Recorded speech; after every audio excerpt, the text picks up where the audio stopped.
E dentro desse contexto, é algo que o Senhor tem colocado no meu coração já há bastante tempo. E eu desejo que esta mensagem ela tome uma repercussão e chegue aonde ela precisa chegar, nos corações dos meus irmãos, especialmente os ausentes, os desanimados, aqueles que estão desencorajados a perseverarem na fé conosco, como é o desejo que nós temos de um modo sincero e verdadeiro. Eu queria falar um pouquinho nesta noite sobre membros ausentes, irmãos que se ausentam por muito tempo. É um apelo à perseverança, à comunhão. E Hebreus 10, 24 e 25 fala sobre isso. A mensagem, a carta de Hebreus, ela é enfática em relação à supremacia de Cristo, a pessoa de Cristo, a obra de Cristo, a importância de Jesus, a suficiência de Cristo, da obra salvadora na cruz do Calvário. Nós não precisamos mais de nenhum sacrifício, a gente não precisa mais pagar mais nada para Deus, a gente não precisa fazer mais nada.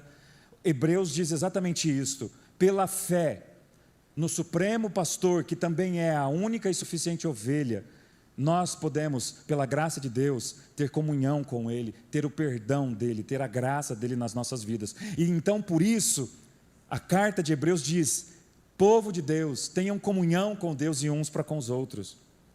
Não porque a perseverança da fé vai resultar em um carro novo, em uma prosperidade nova, em a cura de todas as nossas enfermidades. O principal é porque nós aprendemos a amar a Deus, amar a palavra de Deus e amar aquilo que Ele ama. Bíblia, a gente está aqui no contexto da comunhão do povo de Deus. Sabe qual é a grande lição que a gente aprende com Deus? Ele ama pecadores, Ele ama pessoas miseráveis, Ele ama que essas pessoas, os afastados, os oprimidos, os machucados, os feridos, os pecadores, se reúnam e estejam em comunhão ao redor dEle. E Hebreus faz esse apelo o tempo todo, definindo Cristo como a peça, a pedra angular, central desse ambiente, quando esses pecadores se reúnem ao redor da palavra de Cristo, e esse sacrifício bendito apela, o sacrifício suficiente de Cristo apela para a nossa perseverança, apesar de nós mesmos, dos nossos conflitos, das nossas crises, das nossas lutas e tribulações. E aí, o autor ele chega nesse versículo e ele diz: olha, importemo-nos uns com os outros. E a ideia de importar aqui é muito forte. Que possamos nos importar o suficiente uns para com os outros, para nos incentivarmos, para que haja um incentivo, um encorajamento, uma motivação ao amor e às boas obras. E aqui o autor ele vai definir, aqui na carta ele define que amor é esse, que boas obras são estas. Assim como o evangelista João, na sua primeira e segunda carta em especial, ele define que amor e que boas obras são estas. Quando ele diz: se nós amamos a Deus e amamos uns aos outros, nós cuidamos uns dos outros, nós perdoamos uns aos outros, a gente caminha um do lado do outro, porque Deus nos amou primeiro, porque Deus morreu por nós. Então nós nos incentivamos, nos encorajamos, a partir de várias formas, de várias maneiras, incentivando a prática do amor e das boas obras. Aí no versículo 25 ele vai dizer algo muito interessante, que esse é um versículo que caminha comigo há muito tempo. Veja lá, o versículo 25. E não deixemos de nos reunir como igreja, segundo o costume de alguns. E aqui ele faz esse alerta.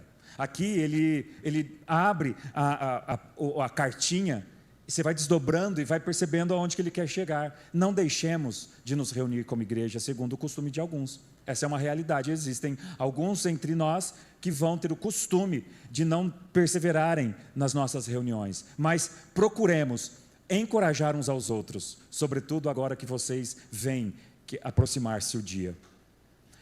Em que então, crentes conscientes da volta de Cristo, quando veem que se aproxima o dia, e esse dia aqui é o dia da volta do nosso Salvador, em que se nos importamos de fato uns com os outros, e amamos uns aos outros, a gente vai então alertar, apelar aos nossos irmãos inconstantes, que o Senhor Jesus está voltando, e como Ele há de encontrar você? Ausente da comunhão ou presente? Em processo de santificação ou não? Amando a Deus e a sua igreja? Porque Cristo amou a igreja a ponto de dar a sua vida por ela. Então, existe algo muito especial na igreja, que nós devemos também nos importar e amar a esse ponto. Gente, nós somos uma família. E como irmãos, nós sentimos a ausência dos nossos amigos e membros, irmãos, nos cultos, nas programações. E este é um sinal comum e evidente entre aqueles que estão perseverando. E eu louvo a Deus, a nossa quinta-feira hoje está um pouco mais recheada do que na última quinta-feira. Assim como domingo passado e alguns outros domingos me assustou fortemente. Quantas pessoas que são membros da igreja, que estavam ausentes. E que muitos desses membros estão ausentes não só naquele domingo, mas em outros. Então, o sentimento de perceber esses membros ausentes é grande no coração daqueles que amam a igreja, que amam a Deus e desejam que eles estejam aqui. Talvez o que não fica muito evidente é que a constante ausência dos irmãos inconstantes comunica algumas coisas mais, que vai além do erro da omissão, que vai além do erro da negligência. E esta mensagem não é sobre faltas justificáveis, sobre ausência justificável. Talvez você já participou de alguma equipe, de algum treinamento, ou talvez no trabalho, e você é um funcionário, e você comunica uma ausência justificável. Por exemplo, você precisa ir ao médico e ter um atestado médico porque você está doente, e você apresenta aquela justificativa plausível para uma ausência, de uma obrigatoriedade no seu trabalho, por exemplo. Não estamos falando sobre esse tipo de falta justificável, tais como enfermidade, pessoas que trabalham nos horários dos cultos da igreja, pessoas que estão com uma idade avançada, ou motivações desta natureza. A pessoa está viajando, uma viagem específica. Não é sobre isto. Essas causas carecem de uma outra forma de cuidado e orientação. Quando a pessoa está viajando, por exemplo, é importante, porque nós somos família, avisa. Faz um comunicado, pastor, ou para algum líder da igreja, do ministério que você está participando. Olha, nós vamos nos ausentar este dia. Está tudo bem. Ou até mesmo uma enfermidade para que nós possamos orar. É diferente quando a ausência ela é justificável. Nós vamos orar pelo enfermo, pela pessoa que está trabalhando, por pessoas idosas da igreja que estão tendo esse tipo de dificuldade, e está tudo bem. Agora, outra coisa importante é que essa palavra aqui, ela é baseada no amor bíblico, pelos irmãos que se importam para com os irmãos da nossa igreja. É uma palavra de amor. E aqui, esta mensagem é para que, inclusive, você que é líder da igreja, um membro da igreja, comprometido com a igreja, que já inclusive está envolvido em ministérios da igreja, para que você faça e pratique o que nós lemos aqui.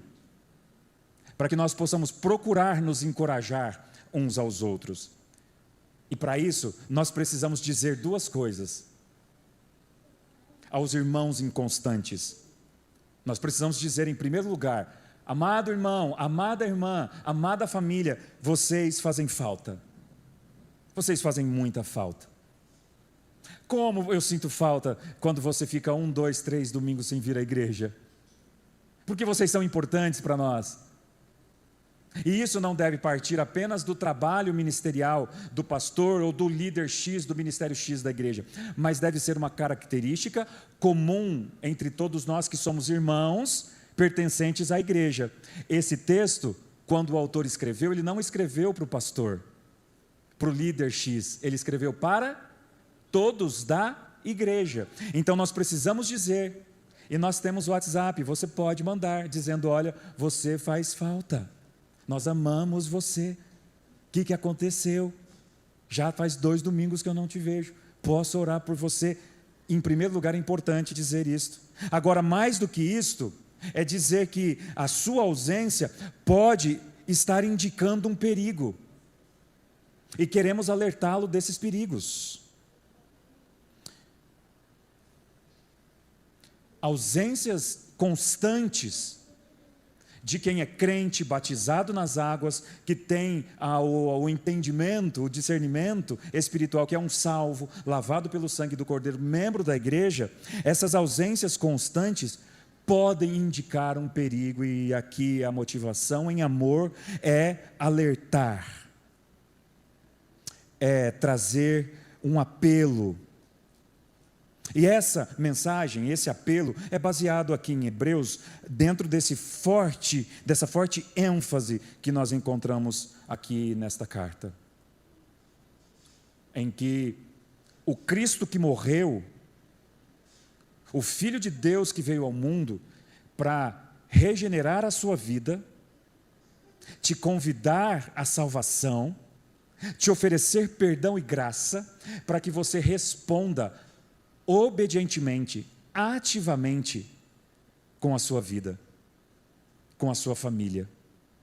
E isso implica diretamente a comunhão, como nós lemos. Se nos importamos, vamos nos incentivar ao amor e à prática de boas obras, e não deixaremos da comunhão e da reunião.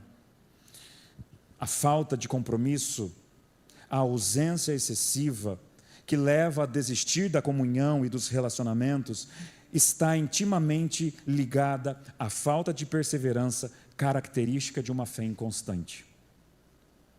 Ou, em última análise, de uma experiência falsa de conversão, que nós chamamos de pessoas convencidas da fé, não convertidas de fato à fé. Agora veja esse alerta. O pessoal vai colocar uma ilustração aqui, eu queria que você acompanhasse essa ilustração. E essa ilustração ela está baseada em Hebreus capítulo 6, versos de 4 a 8. A gente vai ver a ilustração primeiro e depois eu vou te levar ao texto. Aqui você está vendo o mesmo terreno, onde há uma mesma árvore, e Hebreus lá vai dizer que o mesmo sol que brilha sobre todos, a mesma chuva que cai sobre todos, em outras palavras, as mesmas bênçãos derramadas sobre todos, produzem, do lado de cá no versículo 9, uma terra boa que produz frutos, ou do lado de lá, uma terra seca que produz espinhos. Isso está no versículo 8.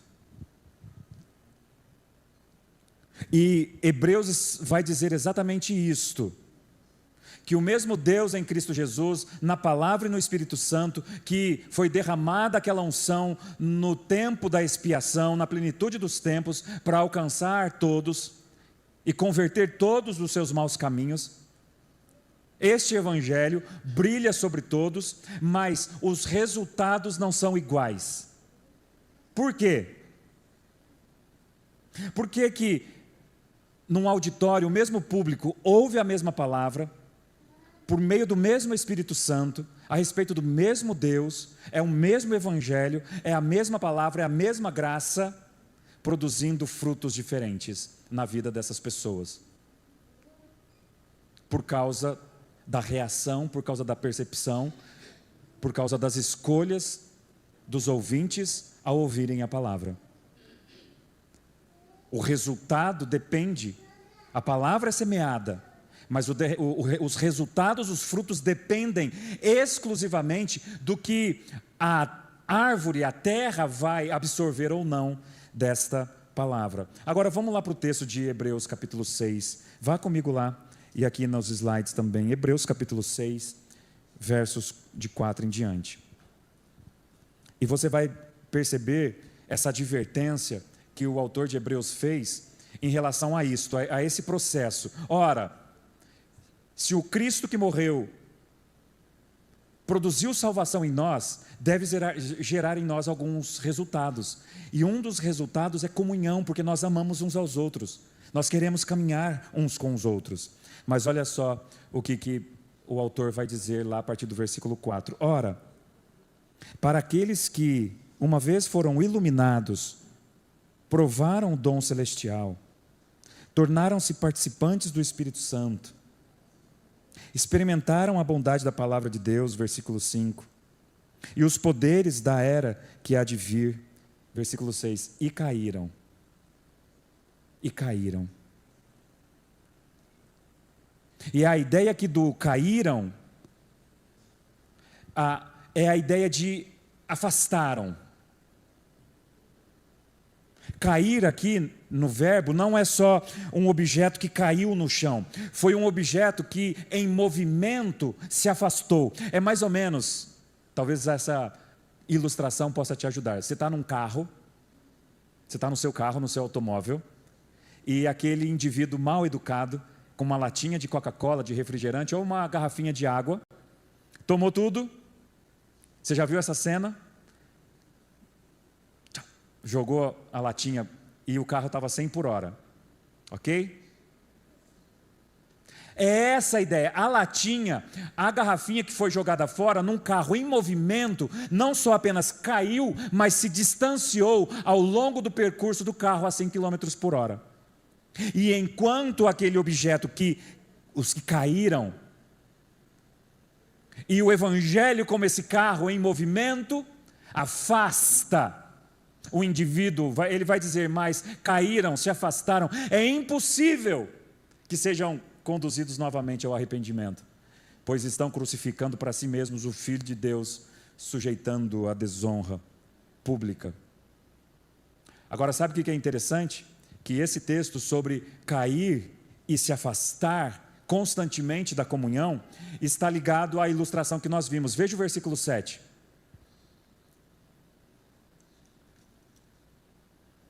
Pois a terra que absorve a chuva, que cai frequentemente e dá colheita proveitosa àqueles que a cultivam, recebe a bênção de Deus. Amém? Essa é uma baita ilustração da agronomia, da agricultura que o autor está fazendo, e ele sacou uma baita ilustração para deixar isso muito bem claro. A semente é plantada numa terra, Deus manda a chuva, essa terra absorve a chuva frequentemente, assim como o sol, e dá colheita proveitosa. É isso que o evangelho faz. A pregação do evangelho, a fé que vem pelo ouvir, ela produz uma semente, ela faz raiar um sol sobre aquele terreno que é o nosso coração, e Deus manda chuva do Espírito Santo, da palavra de Deus, para produzir frutos em nós.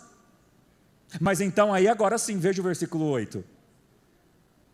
No entanto, a terra que produz espinhos e ervas daninhas é inútil, e logo será amaldiçoada. O seu fim é ser queimada, é aquela terra seca que tem recebido do Senhor graça e misericórdia, sol e chuva sobre esse terreno que é o nosso coração, mas se produzir espinhos e ervas daninhas, e aqui o autor está fazendo uma ilustração de pessoas que caíram e se distanciaram e que pararam no meio do caminho.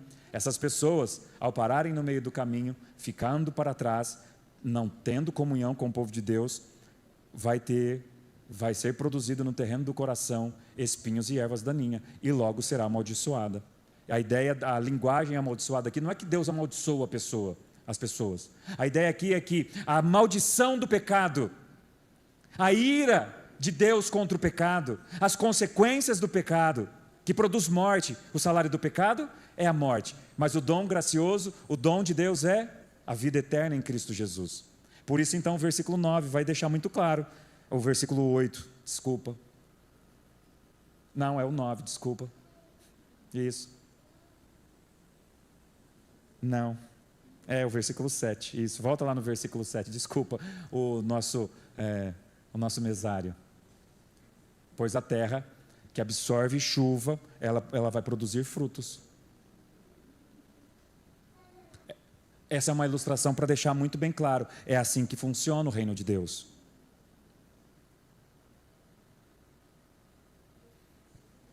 E aqui, quando o autor está falando e a chuva que cai frequentemente dá colheita proveitosa, àqueles que a cultivam, recebe a bênção de Deus. E que bênção é essa que nós vemos no Evangelho de Cristo? O perdão dos nossos pecados, a reconciliação com Deus, a restauração do nosso casamento, a maturidade dos nossos filhos, saúde espiritual, cura mental. Vinde a mim todos vós que estáis cansados, oprimidos e sobrecarregados. Uma nova vida que há a partir dessa chuva que cai sobre aqueles que então abraçando e amando a Deus acima de todas as coisas, esses frutos acontecem. Eu queria que você fosse comigo também lá para 1 de João, capítulo 2, versículo 19. Porque inclusive João, 1 de João, 2 de João, é o tipo de leitura que tem que ser feita com o livro de Hebreus, assim como Tiago. Tiago vai dizer que a fé sem obras é morta. Então essa dualidade, não adianta falar que, como tem sido um evangelho pós-moderno, relativista, que diz que eu posso ser crente sem a igreja, que são os desigrejados, que estiveram no nosso meio, mas que foram frustrados por manipulação de pastores e sacerdotes que roubaram a fé da pessoa. Como a Bíblia vai dizer, são os falsos profetas que, abusando dessas pessoas, da boa vontade dessas pessoas muitas vezes, ou conflitos que existem na igreja uns para com os outros, algum tipo de frustração, algum medo, algum receio que a pessoa teve, e por causa dessas coisas elas se afastaram, elas perderam o foco. Como Hebreus vai dizer lá no capítulo 12, olhem fixamente para Cristo, o autor e consumador da vossa fé. João vai dizer estas palavras amarrando esses conceitos. Ele vai dizer, olha lá no versículo 19, essas pessoas, as que caíram como um objeto no carro, não só caíram, mas se afastaram, elas saíram do nosso meio, mas na realidade não eram dos nossos, pois se fossem dos nossos, teriam permanecido conosco. O fato de terem saído mostra que nenhum deles de fato era um de nós. Em que compreendemos, em que muitas vezes, pessoas que estiveram ou estão no nosso meio, é aquilo que Hebreus disse no capítulo 6, receberam o dom de Deus, aquelas pessoas que foram iluminadas, provaram do dom celestial, tornaram-se participantes do Espírito Santo, experimentaram a bondade de Deus como nós cantamos, e dos poderes da era de vir, e caíram e se afastaram. É impossível, exatamente porque provavelmente nunca foram e nunca de fato tiveram uma experiência. Por isso que eles saíram do nosso meio e não voltaram mais. E amém àqueles irmãos que muitas vezes, por várias razões, estão desanimados, tristes, magoados, chateados consigo mesmo, com família, com Deus e o mundo, com a igreja, mas em algum momento voltam para a comunhão. Porque este é um sinal muito bom, muito joia, de que provavelmente a fé genuína que foi plantada lá um dia, ela ainda está germinando fé que produz comunhão. Sabe, aqueles irmãos que passaram semanas, meses, até anos afastados da comunhão, mas sentiram falta. Porque aqueles que saem do nosso meio e não voltam, é porque nunca foram, como dito pelo João. Agora deixa eu caminhar para o final dessa reflexão. Quais são alguns dos efeitos negativos? E aqui agora então entra algumas dicas importantes que eu quero munir você de ferramenta, tá bom? Quem está nos acompanhando pela internet. Você ser bênção na vida do seu marido, da sua esposa, na vida dos seus filhos, na vida de um amigo que você sabe que ele é crente. Às vezes você conhece alguém que, batizado, que era um homem zeloso na fé e que abandonou a igreja, tá bom? Algum parente, alguém. Eu quero te munir de ferramentas. A palavra de Deus precisa munir você de ferramentas, se você se importa.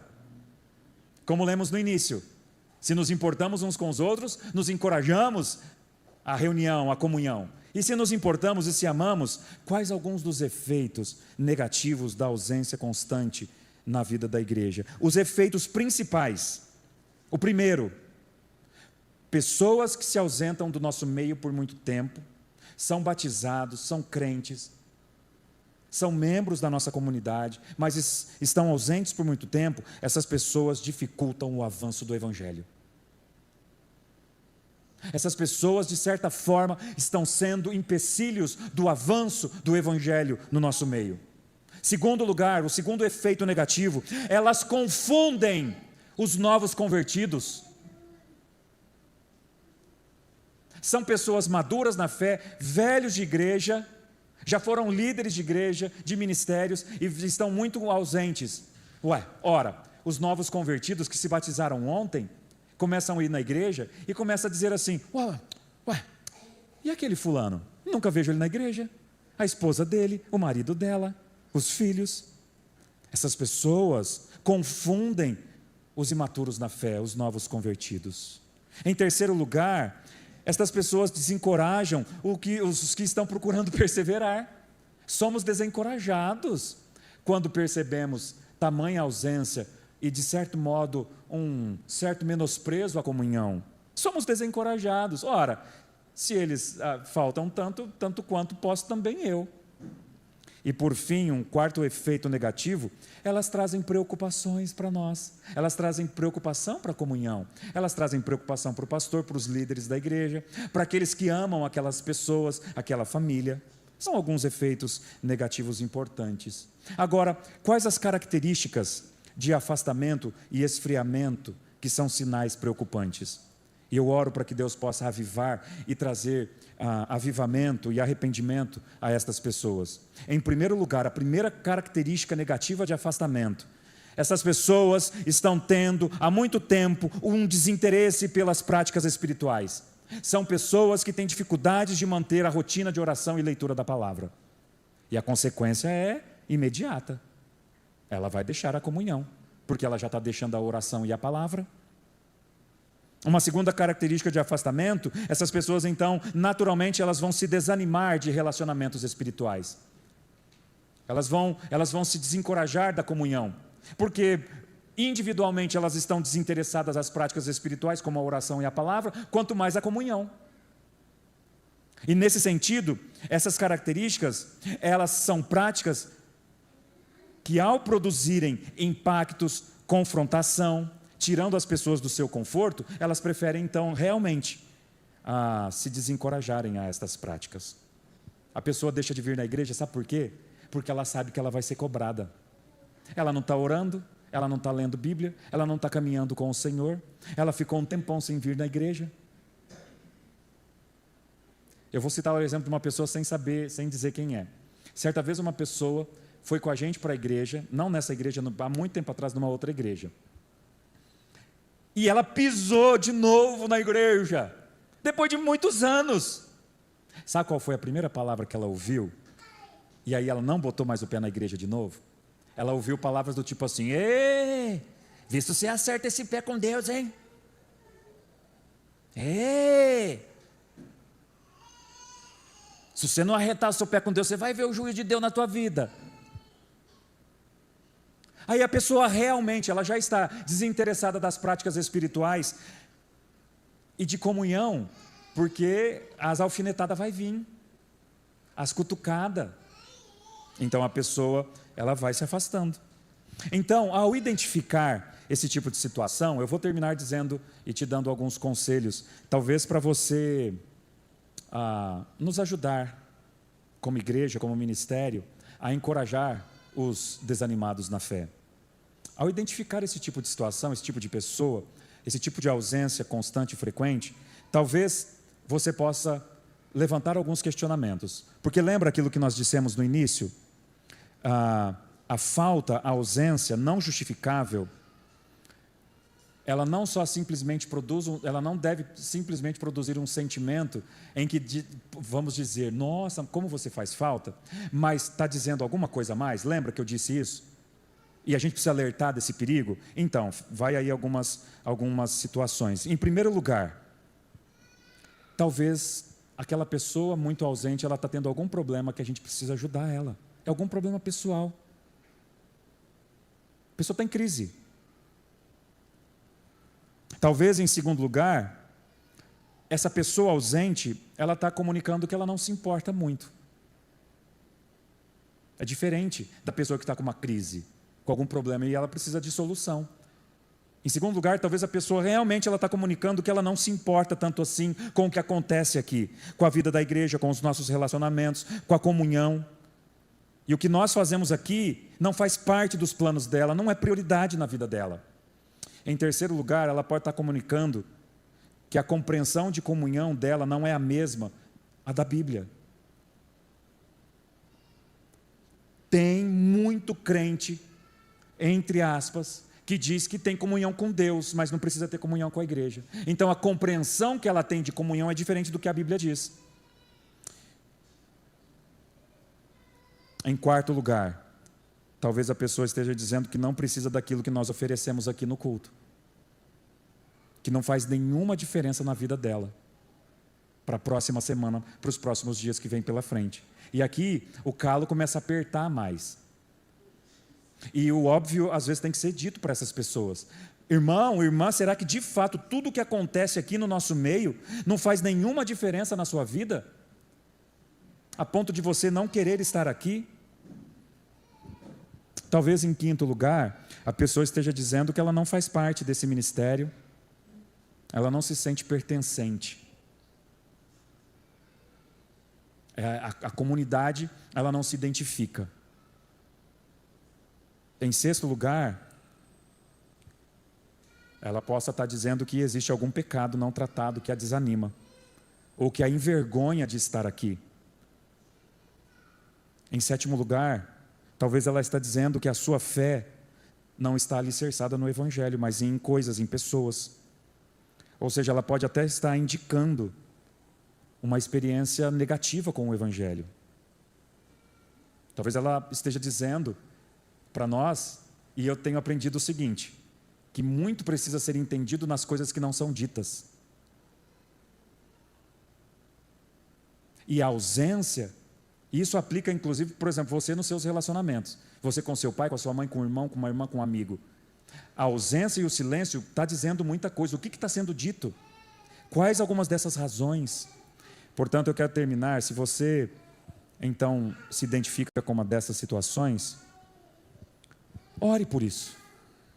Em primeiro lugar, ore. Ore por essa pessoa. Quem está nos ouvindo, ou está aqui no nosso meio e tem um pouco dessa característica de se ausentar, ore por isso. Pense sobre isso.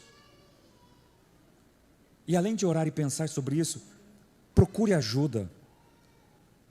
Nós, da liderança da igreja, estamos à disposição para conversar, para visitar, para acompanhar, para que mudanças na sua agenda, na agenda dessas pessoas, possam mudar, para que a comunhão, para que o culto faça parte.